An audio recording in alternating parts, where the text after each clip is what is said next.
श्री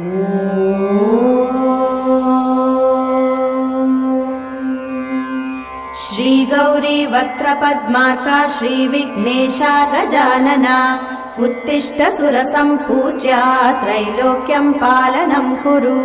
श्री गौरी वक्त्रपद्मार्का श्रीविघ्नेशा गजानना उत्तिष्ठ सुरसम्पूज्या त्रैलोक्यं पालनं कुरु।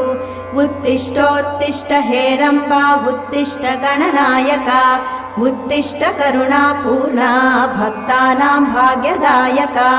उत्तिष्ठोत्तिष्ठ हेरम्बा उत्तिष्ठ गणनायका उत्तिष्ठ करुणापूर्णा भक्तानां भाग्यदायका। श्रीयाकुवाहन शिवात्मज दिव्यगात्रा श्रीभिन्नदन्तधनुजान्तक सूक्ष्मनेत्रा सर्वार्ति दुःख शमना फणिराजसूत्रा देवा गणेश्वर विभो तव सुप्रभातम्।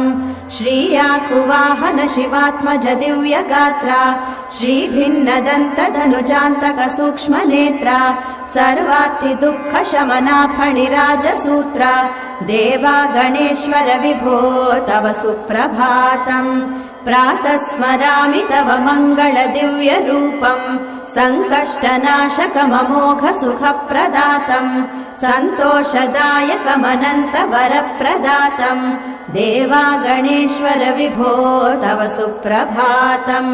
प्रातर्वदामि तव पावन नाम मन्त्रम् प्रत्यूहनाशकमगण्य शुभप्रदातम् काम्यार्थदं सकलसिद्धिकरं महन्तम् देवा गणेश्वर विभो तव सुप्रभातम्। श्री एकदन्त सुमुखा गजराजवक्त्रा श्रीशूर्पकर्ण कपिला गणलोकसेव्या श्रीस्कन्दपूर्वज सुरार्चित पादपद्म देवा गणेश्वर विभो तव सुप्रभातम्। श्री एकदन्त सुमुखा गजराजवक्त्रा श्रीशूर्पकर्ण कपिला गणलोकसेव्या श्रीस्कन्दपूर्वज सुरार्चित पादपद्म देवा गणेश्वर विभो तव सुप्रभातम्। दुर्वार दुःख शमना जय धूम्रवर्णा सर्वाघ दूर गुणबन्धुर शूर्पकर्णा स्वामी कुमार गुरवे दीक्षणा प्रवीणा देवा गणेश्वर विभो तव सुप्रभातम्। दूर्वाङ्कुरार्चन प्रिया भवभीति दूरा सर्वागमादि विनुता समरैकशूरा पर्वेन्दु गर्वहरणा गिरिजा कुमारा देवा गणेश्वर विभो तव सुप्रभातम्।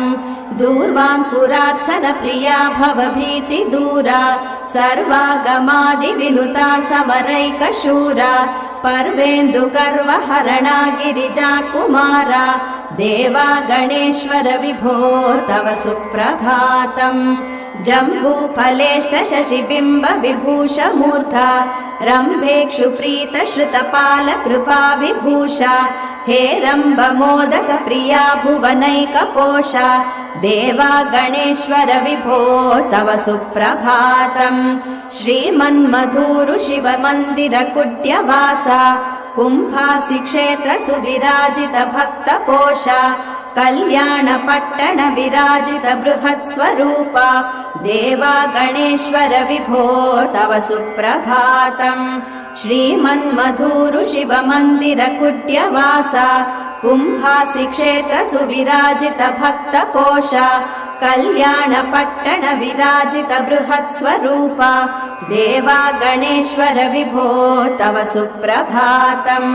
श्री सामवेद प्रिय सामज दिव्य शीर्षा व्यासोक्त भारत कथा रचना समर्था सम्प्रार्थिता किल जनावनलम्ब कुक्षे देवा गणेश्वर विभो तव सुप्रभातम्। श्रीह्रस्वग्रीव घन कुञ्जर दैत्य भङ्गा अक्षोभ्य दिव्य बल शोभित सुप्रदीपा विश्वदृशे धृतिमते चिर ब्रह्मचारी देवा गणेश्वर विभो तव सुप्रभातम्।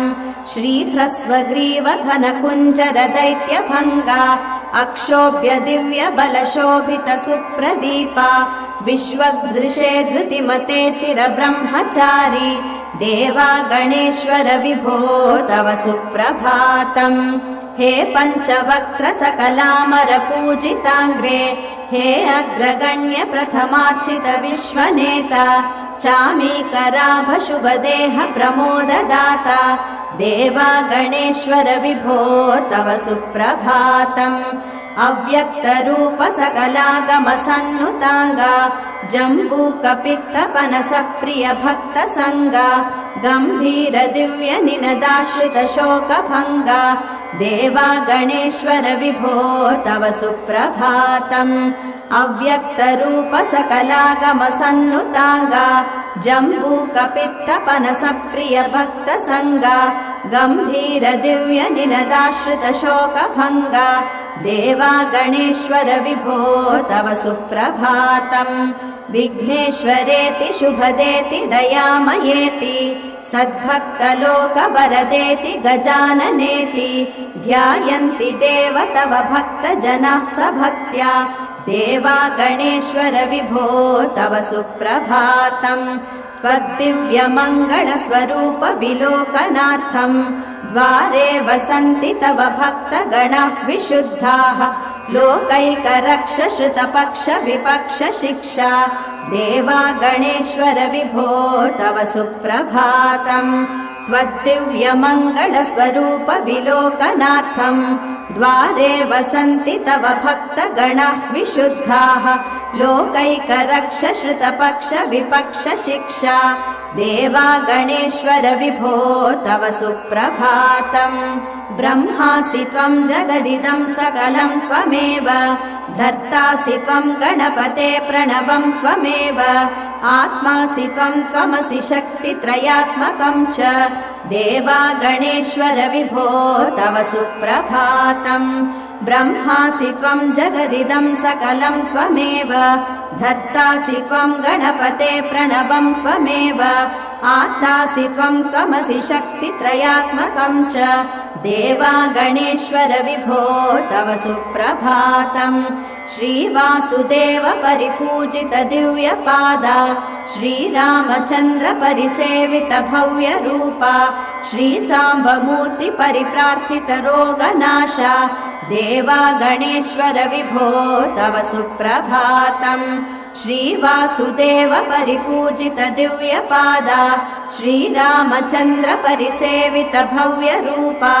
श्रीसाम्बमूर्ति परिप्रार्थित रोगनाशा देवा गणेश्वर विभो तव सुप्रभातम् श्रीधर्मराय निरतार्चित मङ्गलाङ्गा साम्राज्य भाग्य वरदान तपापभङ्गा विद्या गणेश परिपोषित भक्त संगा देवा गणेश्वर विभो तव सुप्रभातम् द्वैमातुरा जय मदोत्कट प्राज्ञ रूपा विघ्नातका विजयकारक विश्ववन्द्या वन्दे पुराण पुरुषा भव दुःखनाशा देवा गणेश्वर विभो तव सुप्रभातम् द्वैमातुरा जय मदोत्कट प्राज्ञ रूपा विघ्नातका विजयकारक विश्ववन्द्या वन्दे पुराण पुरुषा भव दुःखनाशा देवा गणेश्वर विभो तव सुप्रभातम्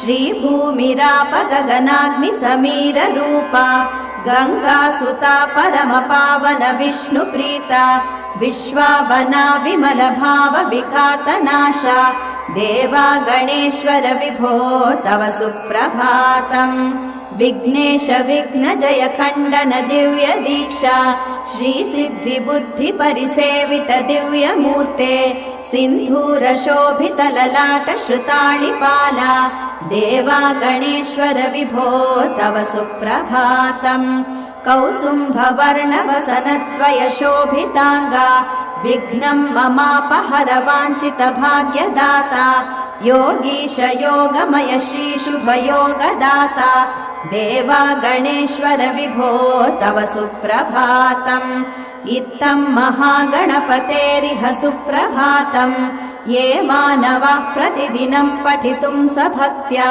तेषां लभन्ति सुखशान्ति विशेष भाग्यम् श्रीविघ्नराज कृपया निरतं नृणानाम् इत्थं महागणपतेरिह सुप्रभातम् ये मानवाः प्रतिदिनं पठितुं सभक्त्या तेषां लभन्ति सुखशान्तिविशेषभाग्यम् श्रीविघ्नराज कृपयात् निरतं नृणानाम्।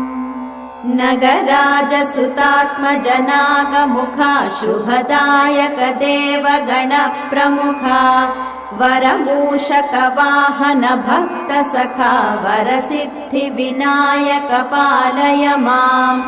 नगराजसुतात्मजनागमुखा शुभदायक देवगणप्रमुखा वरमूषकवाहन भक्तसखा वरसिद्धिविनायक पालय माम्। कनकाभरणावर श्रीमुकुटा मददानव संहरणा विकटा पदसेवित सज्जन सन्निकटा वरसिद्धिविनायक पालय माम्। गजवस्त्रसुता गजवक्त्रयुता अमरेन्द्रनुता घनशक्तियुता वरदा शुभदा सुखदा फलदा वरसिद्धिविनायक पालय माम्। प्रथमार्चित हे प्रमथाधिपते प्रणुतार्तिजनावन दिव्यमते प्रणमामि सदा भुवनैकनुते वरसिद्धिविनायक पालय माम्। प्रथमार्चित हे प्रमथाधिपते प्रणुतार्तिजनावन दिव्यमते प्रणमामि सदा भुवनैकनुते वरसिद्धिविनायक पालय माम्। सरसाम्बुनिधे वरज्ञाननिधे नरकिन्नरयक्षनताब्जपदे विनिवारय विघ्नभयं वरदे वरसिद्धिविनायक पालय माम्। शरसम्भव पूर्वज विघ्नहरा वरकुम्भज सन्नुत भक्तपरा जय शम्भुकुमार गणाळिवरा वरसिद्धिविनायक पालय माम्। शरसम्भव पूर्वज विघ्नहरा वरकुम्भज सन्नुत भक्तपरा जय शम्भुकुमार गणाळिवरा वरसिद्धिविनायक पालय माम्। गजकर्ण नमो शुभवर्ण नमो वरवर्णि नमो गणनाथ नमो रदनैक विराजित वक्त्र नमो वरसिद्धिविनायक पालय माम्। गजकर्ण नमो शुभवर्ण नमो वरवर्णि नमो गणनाथ नमो रदनैक विराजित वक्त्र नमो वरसिद्धिविनायक पालय माम्। शशिभूष नमो शुभवेश नमो श्रितपोष नमो चिरतोष नमो हतदोष नमो मृदुभाष नमो वरसिद्धिविनायक पालय माम्। शशिभूष नमो शुभवेश नमो श्रितपोष नमो चिरतोष नमो हतदोष नमो मृदुभाष नमो वरसिद्धिविनायक पालय माम्।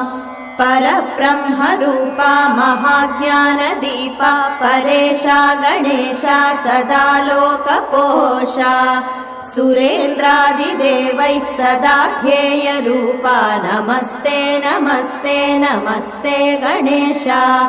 परब्रह्मरूपा महाज्ञानदीपा परेशा गणेशा सदा लोकपोषा सुरेन्द्रादिदेवैः सदा ध्येयरूपा नमस्ते नमस्ते नमस्ते गणेशा। गणेशा गुणेशा फणीशस्य वीता त्रयी वेदसारा भवानी कुमारा त्रिकोणान्तरस्था नतानेकमस्ता नमस्ते नमस्ते नमस्ते गणेशा।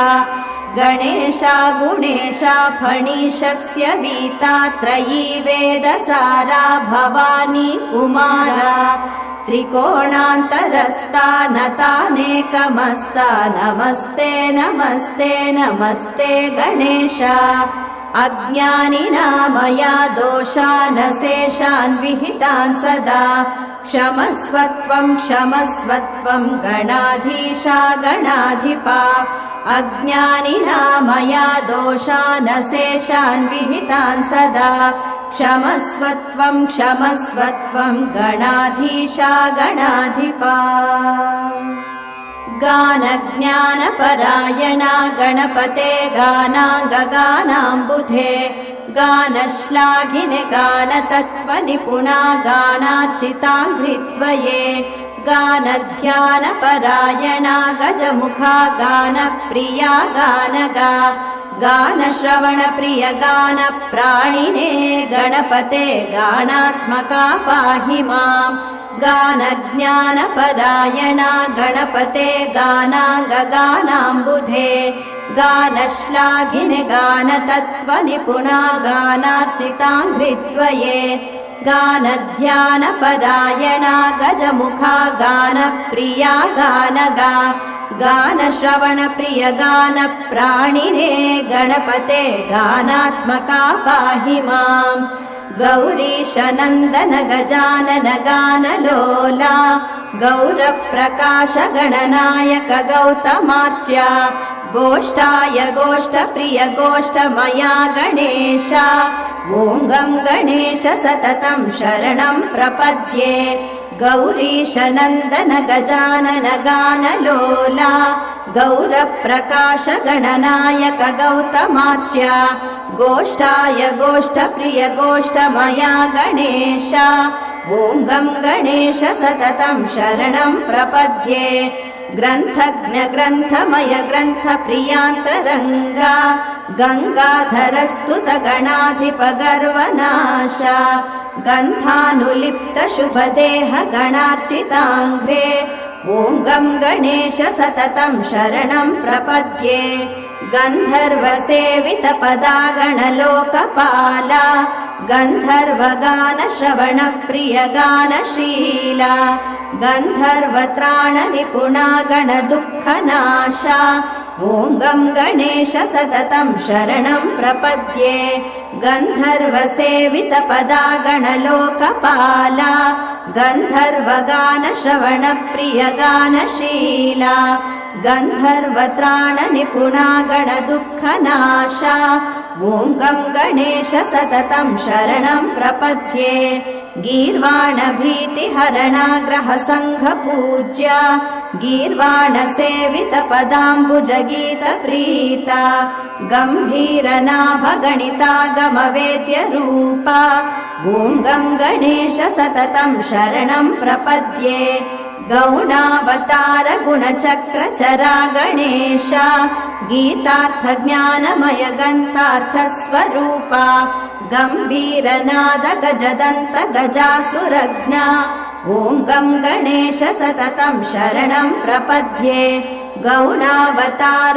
गुणचक्रचरा गणेशा गीतार्थज्ञानमय ग्रन्थार्थस्वरूपा गम्भीरनाद गजदन्त गजासुरज्ञा ॐ गं गणेश सततं शरणं प्रपद्ये गौरीतनूभव गणहित गणसेव्यपादा गोत्रार्तिनाश गुणभूष गजदन्त शस्त्रा गङ्गानदीतटविहार गणैकराजा ॐ गं गणेश सततं शरणं प्रपद्ये गौरीतनूभव गणहित गणसेव्यपादा गोत्रार्तिनाश गुणभूष गजदन्त शस्त्रा गङ्गानदीतटविहार गणैकराजा ॐ गं गणेश सततं शरणं प्रपद्ये गर्विष्ट दुष्ट गणनाशक गिः प्रसन्ना गम्भीरगामि गुह पूजित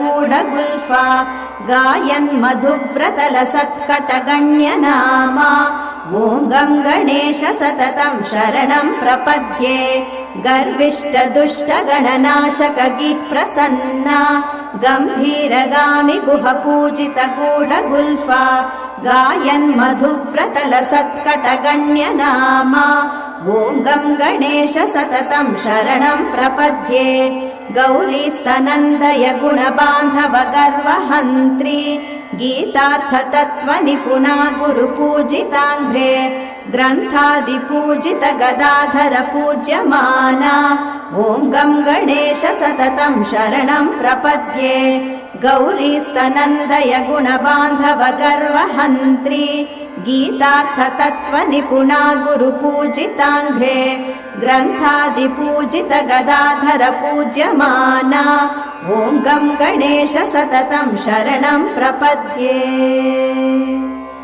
मङ्गलं महनीयाय मङ्गलं सुगुणात्मने मङ्गलं भाग्यदाताय एकदन्ताय मङ्गलं मङ्गलं महनीयाय मङ्गलं सुगुणात्मने मङ्गलं भाग्यदाताय एकदन्ताय मङ्गलं मङ्गलं सूक्ष्मनेत्राय मङ्गलं शुभदायिने मङ्गलं स्थूलगात्राय वक्रतुण्डाय मङ्गलं मङ्गलं शम्भुपुत्राय मङ्गलं दिव्यरूपिणे मङ्गलं विघ्ननाशाय शूर्पकर्णाय मङ्गलं मङ्गलं शम्भुपुत्राय मङ्गलं दिव्यरूपिणे मङ्गलं विघ्ननाशाय शूर्पकर्णाय मङ्गलं मङ्गलं लम्बोदराय मङ्गलं सौख्यदायिने